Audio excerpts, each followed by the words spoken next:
Leitura diária da Bíblia. Hoje, dia 17 de março de 2024, iremos ler os capítulos 7 e 8 de Juízes.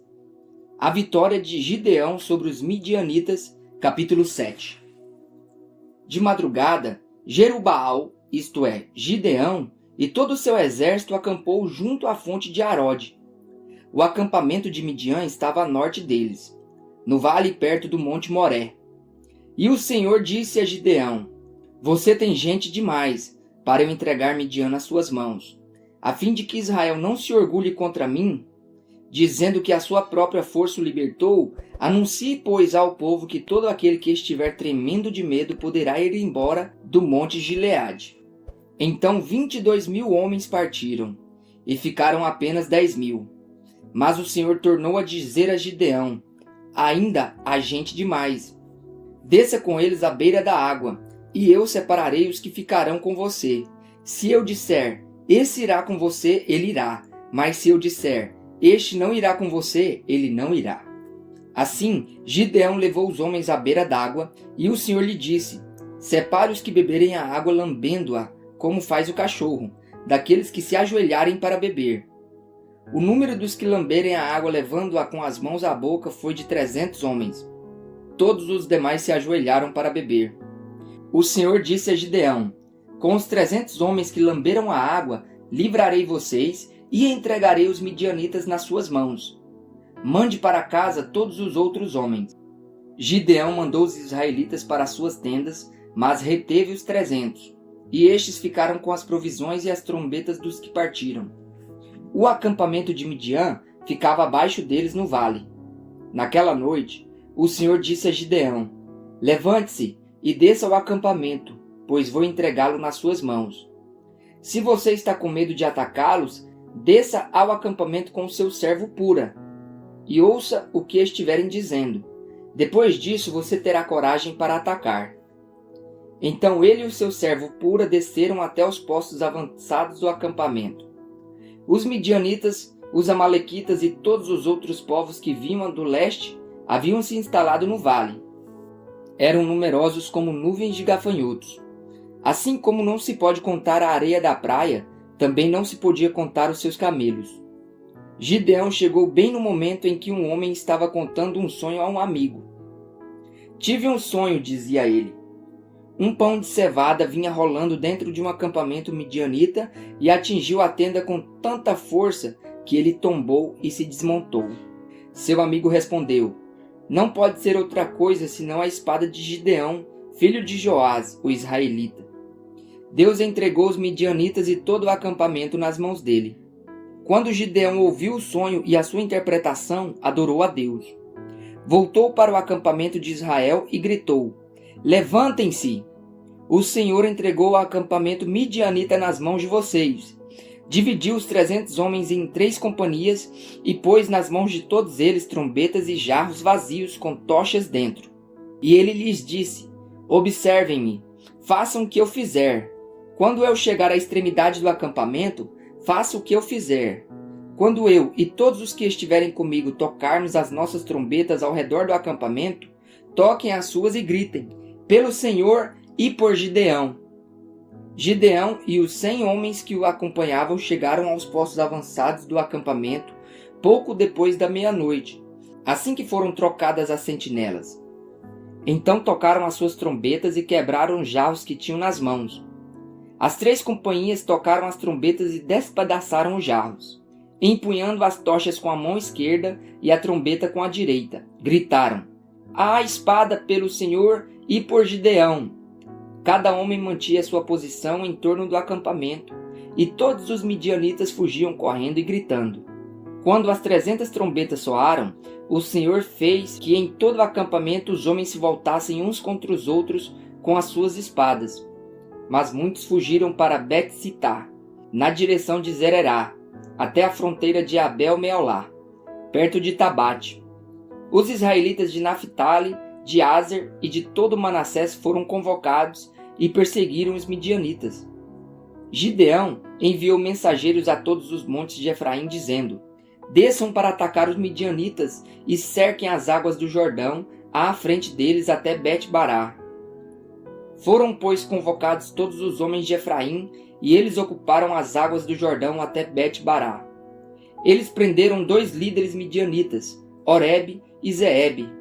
Mataram Oreb na rocha de Oreb e Zeebe no tanque de prensar uvas de Zeebe.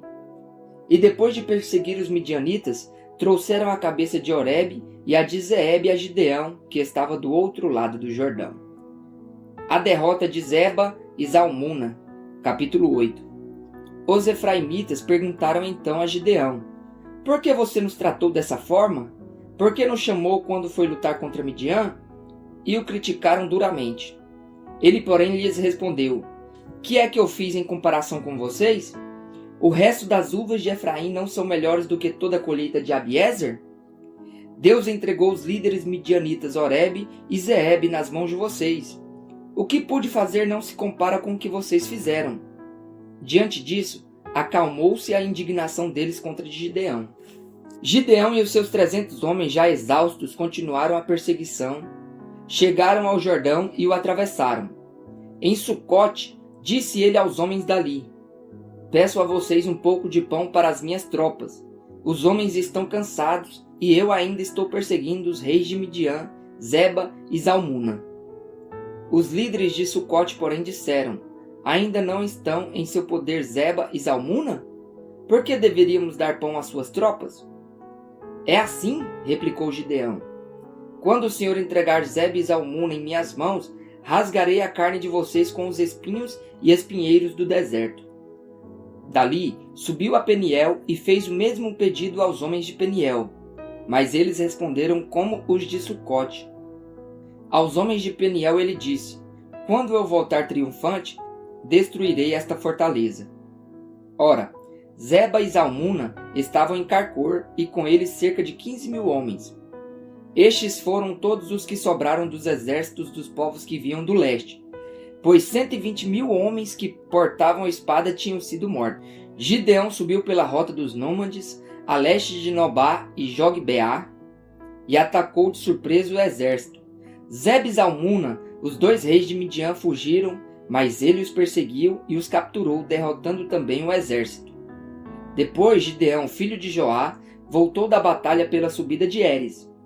Ele capturou um jovem de Sucote e o interrogou, e o jovem escreveu para Gideão os nomes dos 77 líderes e autoridades da cidade. Gideão foi então a Sucote e disse aos homens de lá: aqui estão Zeba e Zalmuna, acerca dos quais vocês zombaram de mim, dizendo: ainda não estão em seu poder Zeba e Zalmuna? Por que deveríamos dar pão aos seus homens exaustos? Gideão prendeu os líderes da cidade de Sucote, castigando-os com espinhos e espinheiros do deserto. Depois derrubou a fortaleza de Peniel e matou os homens daquela cidade. Então perguntou a Zeba e a Zalmuna: como eram os homens que vocês mataram em Tabor? Eram como você, responderam. Cada um tinha o porte de um príncipe. Gideão prosseguiu: aqueles homens eram meus irmãos, filhos da minha própria mãe. Juro pelo nome do Senhor que se vocês tivessem poupado a vida deles, eu não mataria vocês. E Gideão voltou-se para Jeter, seu filho mais velho, e lhe disse: mate-os. Jeter, porém, teve medo e não desembainhou a espada, pois era muito jovem. Mas Zeba e Zalmuna disseram: venha, mate-nos você mesmo. Isso exige coragem de homem. Então Gideão avançou e os matou, e tirou os enfeites dos pescoços dos camelos deles. O manto sacerdotal de Gideão. Os israelitas disseram a Gideão: reine sobre nós, você, seu filho e seu neto, pois você nos libertou das mãos de Midian. Não reinarei sobre vocês, respondeu Gideão, nem meu filho reinará sobre vocês. O Senhor reinará sobre vocês. E prosseguiu: só faço a vocês um pedido, que cada um de vocês me dê um brinco de sua parte dos despojos. Os ismaelitas costumavam usar brincos de ouro. Eles responderam: de boa vontade os daremos a você. Então estenderam uma capa, e cada homem jogou sobre ela um brinco tirado de seus despojos. O peso dos brincos de ouro chegou a 20,5 kg, sem contar os enfeites, os pendentes e as roupas de púrpura que os reis de Midian usavam e os colares que estavam no pescoço de seus camelos. Gideão usou o ouro para fazer um manto sacerdotal que ele colocou em sua cidade, em Ofrá. Todo Israel prostituiu-se fazendo dele objeto de adoração, e veio a ser uma armadilha para Gideão e a sua família. A morte de Gideão. Assim Midian foi subjugada pelos israelitas e não tornou a erguer a cabeça. Durante a vida de Gideão, a terra desfrutou paz 40 anos. Jerubaal, filho de Joás, retirou-se e foi para a casa onde ficou morando. Teve 70 filhos, todos gerados por ele, pois tinha muitas mulheres. Sua concubina que morava em Siquém também lhe deu um filho, a quem ele deu o nome de Abimeleque.